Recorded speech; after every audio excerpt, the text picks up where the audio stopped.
first, how old are you and what is your name? I'm 26 and my name is Gabrielle. This week in my 20s. What is the best advice you've been given in your 20s? The best advice I've been given in my 20s is to not take yourself too seriously.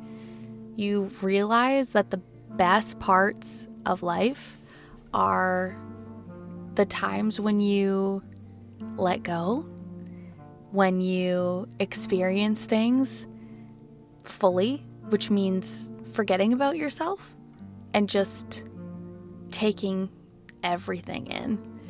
And I think I would have experienced so much more in my 20s if I remembered that everything is trial and error. There is no right or wrong. Just the experience is what you're here for, you know? Yeah. Who gave that advice to you? If you can remember. Honestly, no one in specific and everyone. Like, if you had gathered a bunch of my friends and family, put them in separate rooms and asked them, what advice would you give to Gabrielle? Like, everyone who'd known me in my early 20s, they all would have said some version of relax. Like, please just relax. Everything's so serious. You're gonna give yourself an ulcer if you don't freaking calm down. And without having talked, I think everyone could see that I felt like everything was a test, everything was an assessment, when really most of your life is not going to be remembered. That is the reality. So like the joy in it, the meaning of it is to experience it, not to do it right, you know? Wow. Good answer. Thanks. Great answer. What is something about your 20s that nobody warned you about? Rather than finding the perfect balance, pursue finding the perfect amount of imbalance in your life. At any point in life, things are constantly out of balance. So rather than trying to control everything and find the perfect gym routine, the perfect sleep schedule, the perfect amount of social time or solo time, it's what amount of chaos am I comfortable handling? That shift in mindset from fitting everything into a box to what box is actually worth pursuing and what kind of chaos can I handle actually made life so much more enjoyable. How have your relationships changed since entering your 20s? Lean more towards romantic ones. Oh, well, they've happened because I didn't date before I was in my 20s. And so, you know, I'd say the first half, there was a lot of prefrontal cortex development happening. And that definitely influenced the relationships that I saw and which ones I pursued. The main change now is that instead of pursuing what is familiar in romantic relationships, I'm asking myself, who do I want to live with? Who do I want to build a life with? Familiar is often more comfortable, but I'm seeking and choosing what I want for a lifetime instead. And that means actually actively not giving into what feels most familiar in pursuit of what's actually best. What I mean is actively raising my standards and asking people to step up for me, being comfortable saying, that used to be enough for me, but not anymore. I used to be okay with that treatment, with that dismissal of my feelings or asking me to be small or diminishing the people around me. Maybe I used to tolerate that. Not anymore. And that's uncomfortable because that feels unfamiliar. I would rather be tolerable. I would rather be pleasing to someone than to challenge them by asking them to change. And I'm choosing to say, who do I want to live? Who do I want to build a life with? And that's requiring me to get uncomfortable in asking other people to do more than I have asked them to do in the past. What do you hope to remember about this time, looking back later? I want myself to remember that I felt so loved and that I gave love so openly. I think life can harden us, and sometimes we look down on our past naivety, but I want to see my openness and curiosity about the world and innate trust for people as a strength that allowed me to feel so loved and to give so much love. Good answer. What is something you thought you'd have figured out by now, but don't? I feel like your 20s is just like a long list of those things, but like what's specific? Like what's one thing you? Yeah. I think probably where I wanted to live. I think I just assumed that I had actually figured out a lot of things in my early 20s that now there's been a general upheaval of a lot of those decisions I had made early on in my 20s. And now I'm just like, all of it is up to revisiting, or a lot of things we can revisit again. Yeah. So it's not necessarily that I thought I'd had something figured out by now. It's that I thought I had figured it out. I didn't know that I'd ever be questioning it again. Yeah. And so where I want to live, and what kind of job I want to have, I guess. There are so many. My personal style is another. I thought 26-year-olds would be like, they have like almost their what is it called? Your capsule wardrobe. Oh, okay. The like physical expressions of you that represent you. Mm-hmm. I don't have that, and I enjoy playing with a lot of different styles and with different, like expressions of who I am. And I think that's actually so much more fun. Mm-hmm. So I'm glad that I'm not pigeonholed into one thing, but that's definitely something I thought I'd have figured out. Nice. Okay. What's something you're hoping to accomplish in your 20s? To build a community of people that sit in a living room together often, share dinners together often, and love doing life together. And are you doing anything to go towards that? Yeah, actually. I have a few like really good friends that we have a rotating day in the calendar. So we see each other once every week or once every 2 weeks and do dinner together. And we have a rule that we don't overthink how we show up. We just show up and spend time together. And I'm hoping that over time, those friendships become a group that meets regularly too. How did that start? I reached out to my friends and it kind of starts a couple years back where I stopped thinking I wasn't cool enough to deserve certain friends. I used to have this whole complex about like, oh, they're out of my league with certain friendships. And now I'm just like, they're a sick person. Like, I wonder if we'd be friends. You have like a friend crush? Or like, I want to be that person's friend so bad. Oh, yeah. I'm like, I really want to be her friend, but she probably is way too cool for me. And instead, I just started being like, hey, like, why not? Like, maybe they're thinking the same thing about me. I don't know. And I just started reaching out and taking a risk. And most of the time, I like really hit it off with the people that I took a risk on. And now we gas each other up all the time. It's great. I feed their ego. They feed mine. It's amazing. Yeah. Sorry, you're going to say something. That's what I say about people is that like, these people in your 20s, I feel like they want the same thing that I want. We all kind of want to have friends, but we don't want to be the person to initiate that. So when you ask somebody, hey, like old school style, hey, don't be my friend. Yeah. It's one, very quirky, and two, I feel like everyone, personally, I would love for someone to be like, hey, I thought you were so cool. Bedtime. Do you want to be my friend? And be like, yes, let's be friends. So then you have to just put yourself in the mindset, if they want that and I want that, but we're both not saying anything, I gotta be the person just to say that. I'd be like, hey, here's my name, let's be friends. Totally. And then it's really scary, but you can maybe get to a place where you have like a lifelong friend there. Absolutely. The best commitment I made in my 20s was a commitment to not care about being cool anymore. I wasted so much time trying to be cool. What even is cool? What is cool? Like, I would way rather live a life that I enjoy and be a person that I like being around. And that means surviving being uncool. Like, so be it if I love the people that are around me. Yeah. And yeah, it's uncool to look desperate for friendships.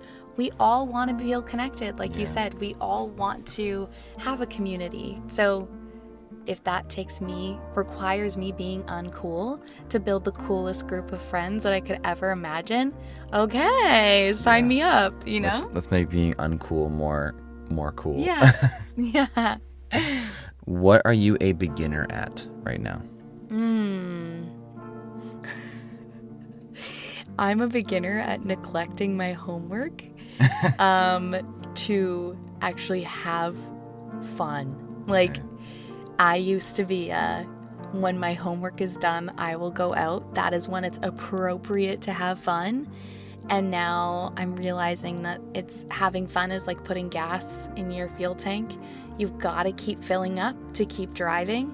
And so if that is on the middle of a Thursday afternoon when I should be doing assignment, that's when we've got to fill the tank. Like, you don't always decide when your car is out of gas. And that's kind of how I'm seeing social experiences and fun now. It's like, okay, like the gas tank is empty. I'm just not going to keep pushing myself without meeting that need. And chances are that my work will look a lot more creative and a lot more inspired if I have fun along the way.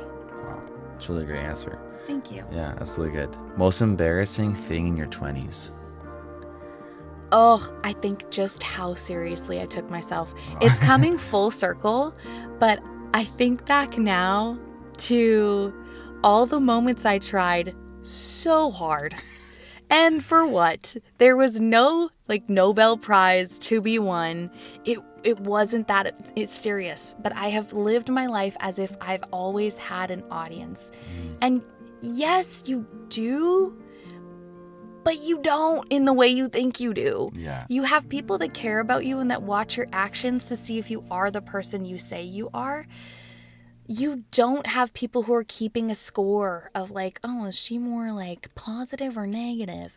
Nobody does that. And so I think about the moments when I really, really tried to get people to like me or to even honestly, even now, like trying to say things perfectly, putting things on social media and trying to get the perfect like funny caption, but it wasn't too funny, wasn't too serious. Take the perfect picture and I'm like, ugh, that's probably the most embarrassed I've ever been, is the times when I've just taken it too seriously, you know? Yeah, that's a pretty good answer. Thanks. Pretty good? Could be better. It's no. really I'm good. Okay. Oh. Is there something in your 20s that you're avoiding? Making a really big failure. There are things that I could throw myself into right now that would feel like I'm putting it all on the line in a sense. And I'm just always keeping myself a couple steps back. And I tell myself it's just not the right time.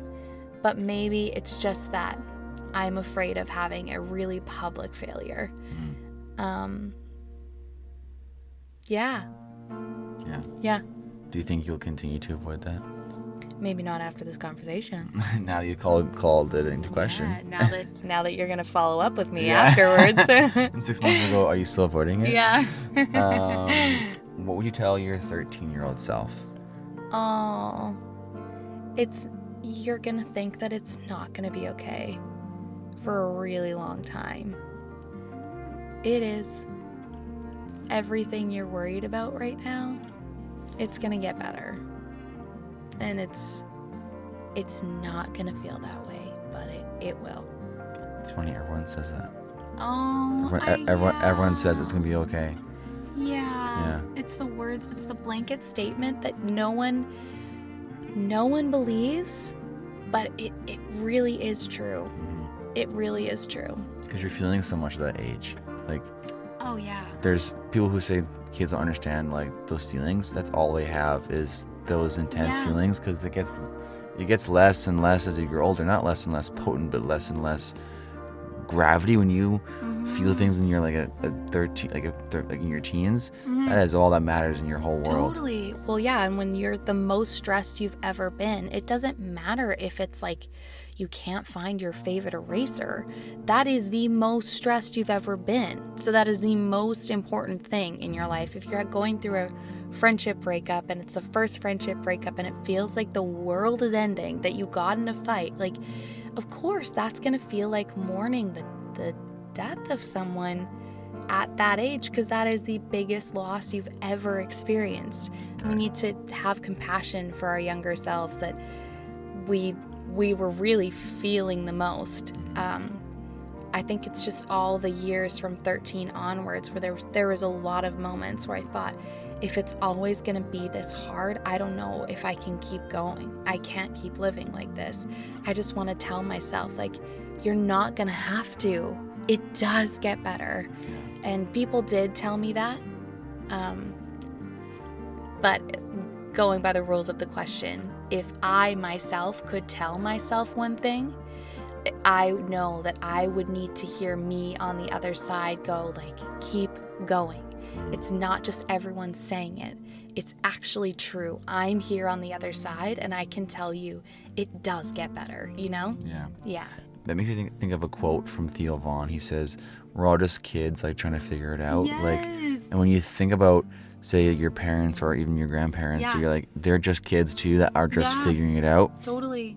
I think it gives you a lot more grace for yourself and everyone else, because if you think about them like their kid self, it's like, oh yeah, they're just like, we're all just like kids that are just trying to do this life, and when we, just because you're older than you doesn't mean you have to expect them to have it all figured out. Totally. I think growing up makes you realize that your parents are still also figuring it out. They don't have all the answers, and so I don't know, when you cross the threshold, you're like, oh man, like, they don't have it together, but they're trying. Totally. Sometimes when I'm like stressed in a room full of new people, I look around and I'm like, oh, we're all just little kids, like, afraid of being the person like left out and sitting alone on the carpet in the kindergarten classroom. Like, going back to the earlier comment, like, I'm just gonna risk being uncool because I'm willing to take that. I'm willing to be that person in this room for the chance of connecting us and hopefully helping everyone in here breathe a little easier and remember that you're not alone.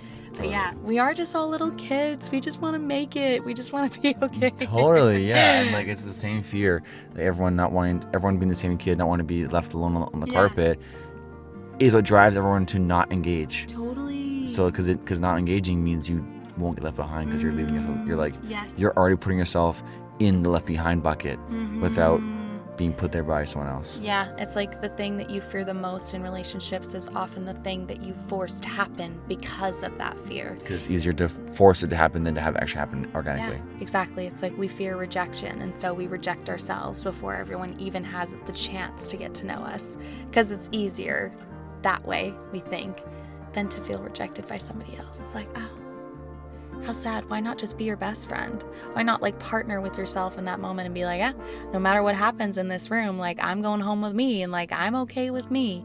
If we get rejected here, it's okay. Like, I'm still your friend, you know?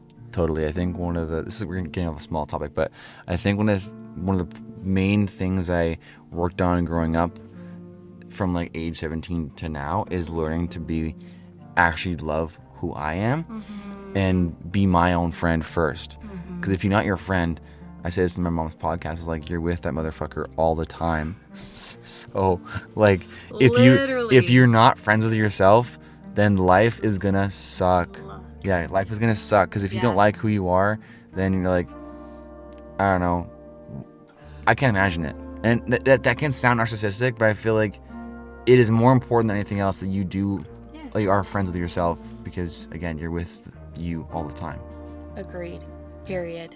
No notes. No notes. Okay, last two questions. What do you love about you? Aww. Something I love about me is that I know that when I'm with people, people know I'm here. I'm listening. Not all the time, but most of the time when I have the opportunity to be engaged in a conversation like this with someone, you are the only thing that matters to me right now. And I'm going to lean in and I'm going to ask questions because this is the most important thing in my world right now. And I love that people in my life know that I care for them because of that intentionality. Yeah. I actually would agree with you on that. I think I do feel that way when you are in a conversation. It's really present and really intentional. I would agree with that. Thanks. Yeah. Thanks. And then this is the last question. What's one mistake that ended up teaching you an important lesson? One mistake is that I tried to be everyone's friends and was loyal to a fault. And instead of letting people's actions show me who they were, I listened to their words, and that led to cycles of hurt in friendships. And I wish I would have watched people's behavior and remembered that loyalty is earned, trust is earned, that it's a beautiful thing to give loyalty and trust to those who know what it means to you, rather than assume that everybody deserves and can give the same loyalty and trust that you give. Yeah, I think there's a balance between like going into friendships open-minded and open-hearted and letting people get to know you, and then being so quick to give loyalty, so quick to trust that you just open yourself up to more hurt and betrayal than is needed. I don't say that to sound callous. Just think we've got to discern, you know? Yeah, I just see that. Yeah. Well, Gabrielle, thank you for letting me interview you. I appreciate that. It's been a great interview, honestly. Oh, thank you so much. I'm happy to be here, and I'm so honored that you asked me. Of course. This is actually probably one of the better interviews I've ever had, actually. What? Uh-huh. No way. Yeah, badge of honor. This is probably in the top few. No way. I would have done like 5, but like top of the 5. Yeah. You didn't have to say that. Well, I've done like 40 by myself. 40? Yeah. Okay. Well, those have all been really good, so Oh, really? you can put that in a separate category because those have all been incredible. I don't even want to know how I stack up against those. That's what I'm saying. It'd be a jerk if I was like, yeah, the one I did by myself is better than this. I have about 40 others that would make the top 40, but you've got to be in the top 5 of the ones at the bottom. And I've only done 5, by the way. Okay, yeah, great. All the ones I did by myself, they're better. We've got a top 40 already. Yeah. But we can start a new list. A new bottom bracket. Where you exist. You are the top of the bottom bracket. Woo! Bottom bracket. Wow, how do you feel about that? You know what? Someone's got to lead the pack behind. Someone's got to support. The first loser. I will shut the function down. I will be the last one to turn the lights off at the end of the party. Okay? Cool. At the bottom bracket party. Yes. Yes. Perfect. Okay, Gab, thank you so much. I appreciate this. All right.